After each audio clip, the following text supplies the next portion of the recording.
Hello everyone, welcome to our channel Saraswati study rank. तो आज के वीडियो में हम class 8 science chapter 10 reaching the age of adolescence के कीवर्ड्स देखने वाले हैं। तो चलिए स्टार्ट करते हैं। और वीडियो में आगे बढ़ने से पहले अगर आप हमारे चैनल पर नए हैं तो प्लीज़ हमारे चैनल को सब्सक्राइब करें। सब्सक्राइब करना बिल्कुल फ्री है और आपके सब्सक्राइब करने से हमें बहुत ज़्यादा मोटिवेशन मिलता है, तो प्लीज़ सब्सक्राइब करें। और अगर आपको इस वीडियो से कुछ भी सीखने को मिलता है तो प्लीज़ इस वीडियो को लाइक करें और अपने फ्रेंड्स और फैमिली के साथ ज़रूर शेयर करिएगा। कोई भी डाउट होता है तो हम मुझे कमेंट सेक्शन में पूछ सकते हैं। तो चलिए स्टार्ट करते हैं कीवर्ड्स। तो फर्स्ट कीवर्ड है आपका एडम्स एप्पल। तो एडम्स एप्पल का कीवर्ड होगा the growing voice box in boys that can be seen as protruding part of the throat is called Adam's Apple.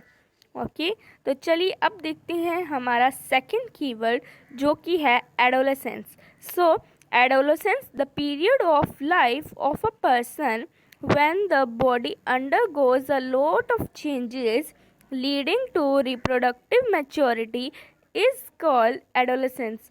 So students, adolescence एक life का ऐसा period होता है जब पर्सन की जो बॉडी है वो बहुत सारे चेंजेस से गुजर रही होती है और उसका रिजल्ट क्या होता है, रिप्रोडक्टिव मैच्योरिटी अटेन करने के लिए, तो उसे कहते हैं एडोलेसेंस। सो थर्ड देख लें, थर्ड कीवर्ड है आपका एड्रेनलिन। तो ये क्या है? Adrenaline is the hormone produce by the adrenal gland. It helps the body to adjust to stress when one is very angry, embarrassed or worried. So students, ये एक ऐसा हार्मोन है जो कि एड्रेनलिन ग्लैंड प्रोड्यूस करती है और ये क्या हेल्प करती है बॉडी को, ये स्ट्रेस से एडजस्ट होने के लिए, ताकि जब कोई एंग्री होता है, एम्बेरेस्ड होता है या वरी होता है तब। तो ये कहाँ पर होती है? किडनी के ऊपर होती है और ये बटरफ्लाई शेप की होती है। ये दो होती है, किडनी के ऊपर है। तो देखते हैं। देन फोर्थ कीवर्ड है balanced diet. A balanced diet means that the meals include protein, carbohydrates, fats, and vitamins in correct proportions in order to maintain a healthy body. So balanced diet एक ऐसी diet होती है जिसमें जो meals हैं, जो balance diet में जो मील्स होते हैं उसमें एक सही मात्रा में प्रोटीन हो, कार्बोहाइड्रेट, फैट्स और विटामिन्स हो, उसे हम कहते हैं बैलेंस्ड डाइट। ओके, देन हमारा फिफ्थ कीवर्ड है endocrine glands. Okay, so glands which do not have a duct and release hormones directly into the blood stream are called endocrine glands और ductless glands. So endocrine glands होती है हमारी body में और एक होती है दूसरी तरह की ग्लैंड्स, ऐसी ग्लैंड्स एक्सोक्राइन ग्लैंड्स। सो एक्सोक्राइन ग्लैंड्स तो वो ग्लैंड्स होती है जिनमें डक्ट्स होती हैं, एक ट्यूब होती है, और एक होती है एंडोक्राइन ग्लैंड। एंडोक्राइन ग्लैंड बिना डक्ट वाली ग्लैंड्स होती हैं और ये क्या करती हैं? ये हॉर्मोन्स रिलीज़ करती हैं, डायरेक्टली ब्लड के थ्रू ये रिलीज़ करती है एंडोक्राइन ग्लैंड्स। क्योंकि इनमें डक्ट नहीं होती हैं तो इन्हें हम डक्टलेस ग्लैंड भी कहते हैं। चलिए नेक्स्ट कीवर्ड देखते हैं, एस्ट्रोजन। एस्ट्रोजन क्या होता है?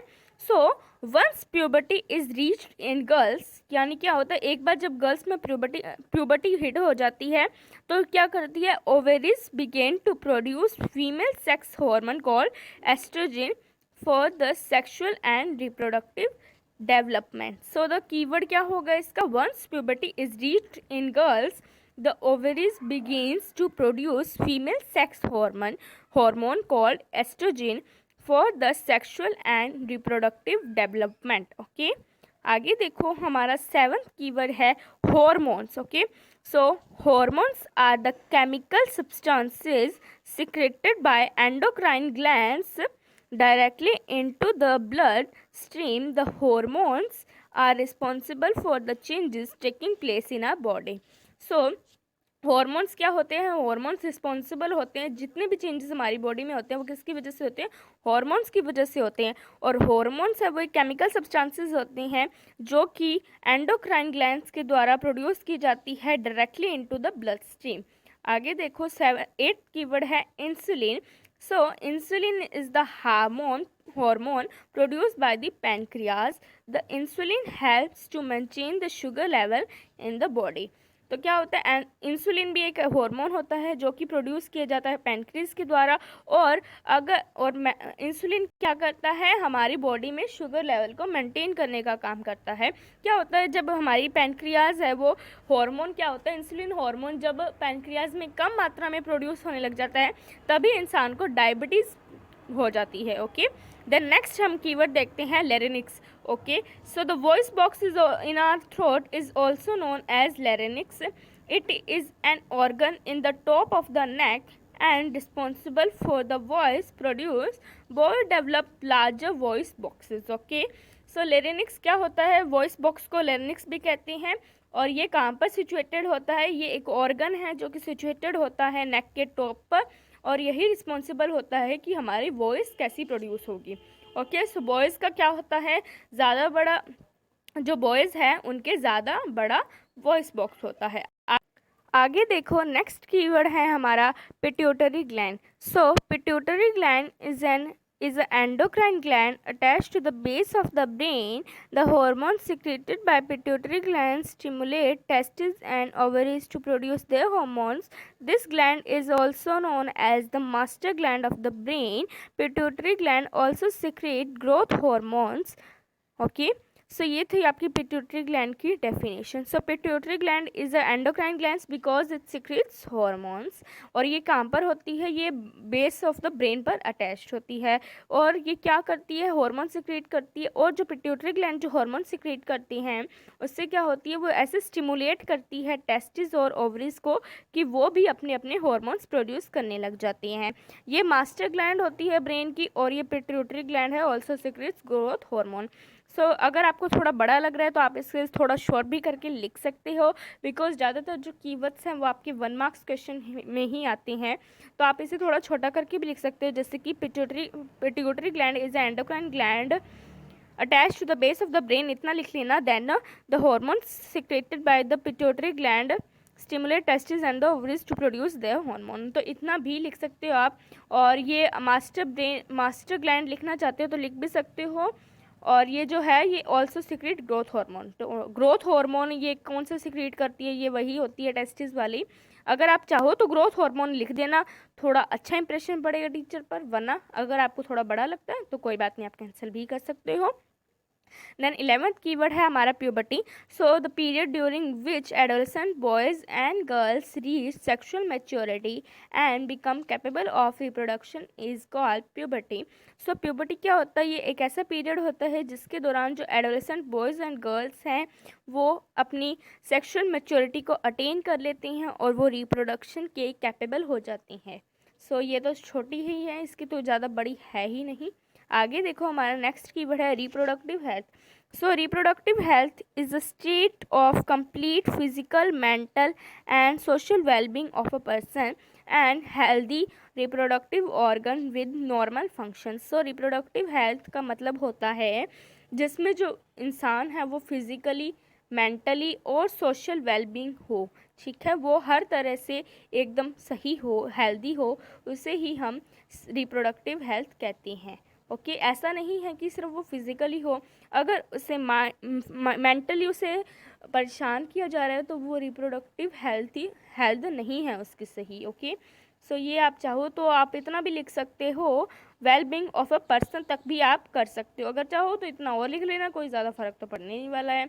आगे देख लेते हैं, हमारा 13 कीवर्ड है हमारा secondary sexual characters. Okay, so features like facial hair, mustache and beard in boys and breast development in girls which help us to distinguish the male from the female are called secondary sexual characters. Okay, so ऐसे characters होते हैं जो कि हमें female और mail में हमें difference करने में मदद करते हैं, वही होते हैं हमारे सेकेंडरी सेक्सुअल कैरेक्टर्स। सो अगर आप चाहो तो आप इनका एग्जांपल दो, वरना ऐसे भी लिख सकते हो। features which help to distinguish the male from the female are called secondary sexual characters, इतना भी लिख सकते हो। ये एग्जाम्पल नहीं देना तो आप मत भी दो, ठीक है। आगे हमारा देखते हैं, अगला हमारा कीवर्ड है sex chromosome. So the chromosome which determine the sex of an organism are called sex chromosome.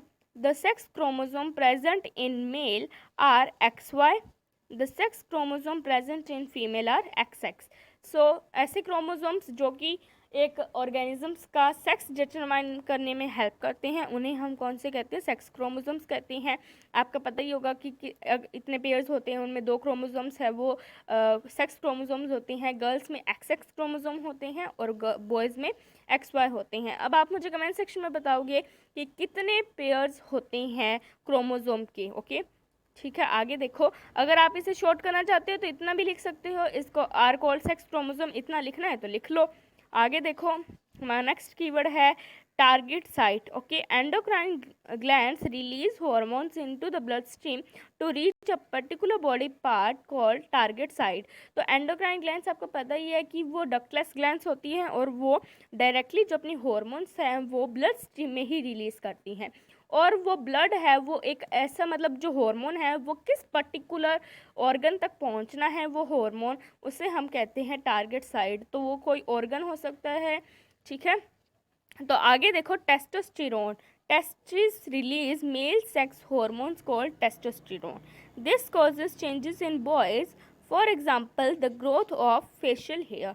तो अगर आप बहुत ही ज़्यादा शॉर्ट चाहते हो ना तो इतना भी लिख देना, testis produce female sex hormone, testis release male sex hormone called testosterone, इतना भी लिख लो। लेकिन इतना भी लिख सकते हो, this causes change in boys, okay. फिर आगे ये भी लिख सकते हो, एग्जाम्पल देना है तो दे लेना कि फेशियल हेयर की ग्रोथ, ओके। आगे देखो, हमारा 17 है थायरोक्साइन। सो ये क्या है? Thyroxine hormone is secreted by thyroid gland. The deficiency of thyroxine hormone causes disease known as goitre. So thyroxine एक ऐसा हार्मोन है जो कि रिलीज़ किया जाता है थायराइड ग्लैंड से, और अगर हमारी बॉडी में थायरोक्साइन हार्मोन की अगर कमी हो जाती है तो उससे एक डिसीज़ होता है जिसका नाम होता है गोइटर। तो ये 1 मार्क क्वेश्चन में आ जाता है कि कौन सा डिसीज़ होता है, तो आप लिख देना गोइटर। और अगर आप चाहो तो थोड़ा छोटा लिखना चाहते हो तो यहाँ तक भी कर लेना, thyroxine hormone is secreted by thyroid gland. और ऐसे भी लिख सकते हो कि ये हेल्पफुल होता है मसल्स, हार्ट के लिए, वरना लिखना है तो लिखो, वरना इतना भी बहुत है। आगे देखो, हमारा लास्ट कीवर्ड है एक voice box, okay. So voice box एक था, वही हमारा लेरिनिक्स वाला कीवर्ड आया था ना, वही ये सेम है, आप सेम ही लिख दो, ओके। बस इतना चेंज कर लेना, आपने लिखा था ना पहले the larynx is also called known as voice box, इसमें लिख देना the voice box in a throat is also known as larynx, इसको उल्टा कर देना। अब बाकी यही है, it is an organ in the top of the neck and responsible for the voice produce boys develop large voice boxes. So ये वही है, इसे वही लिखना है, सेम कीवर्ड है, बस इसके जो वर्ड्स हैं वो अलग अलग होते हैं, मतलब 2 वर्ड्स हैं, ओके। सो ये थी आपके कीवर्ड्स, और अगर आपको कोई भी डाउट होते हैं तो आप मुझे कमेंट सेक्शन में पूछ सकते हो। तो आज की वीडियो के लिए तो बस इतना ही, मैं मिलती हूँ आपसे इसकी नेक्स्ट वीडियो में, तब तक के लिए bye guys, lots of love.